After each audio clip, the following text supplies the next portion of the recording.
Hello mga kalolo, ngayong umaga magluluto po tayo ng pangmalakasang ulam na sardinas. Mura lang po ito ngunit garantisado at panalo para sa bawat masang Pilipino. Para sa amin po ni Lolo Pascual, ito po ang pambansang ulam ng mga Pilipino. Ito po ay nagsisilbing pantawid sa mga kumakalamnat yan. At ito din po ang pangaasahan kapag may mga kalamidad tulad ng bagyo at pandemya. Simple lang po itong sardinas, hindi po ito mahal at hindi din special sa lamesa ng mga donya. Pero sa amin mga simpleng tao, isa itong nagsisilbing bayani namin sa bawat gutom na iniinda. Ang sardinas nga po ay madami din pwedeng luto, katulad na lang ng ginisang sardinas, ginisa with miswa, ginisa with egg, sarsyadong sardinas, ginisa with pechay, tortang sardinas at madami pang iba.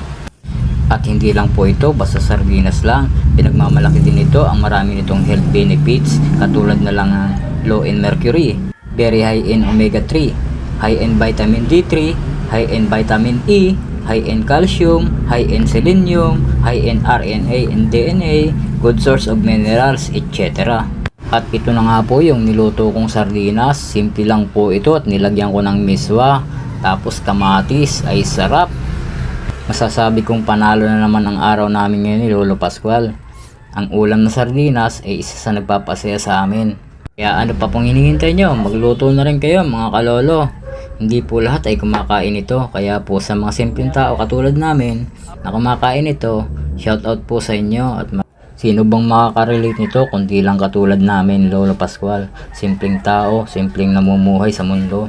At ito na po, luto na po yung sardinas namin. Ang sarap po.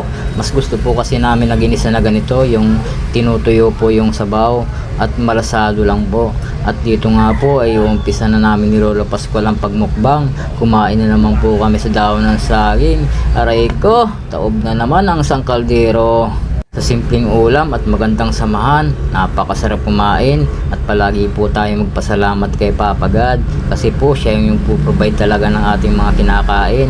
Bagaman simple lang ito, siya pa rin po yung dapat pasalamatan at hindi po sa ating sarili.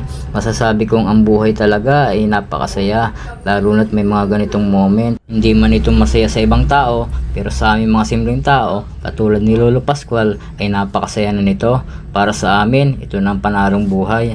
Oo, kumakain din kami ng masarap na ulam, katulad ng lechong baboy, lechong manok, at mga sinigang, adobo, etc.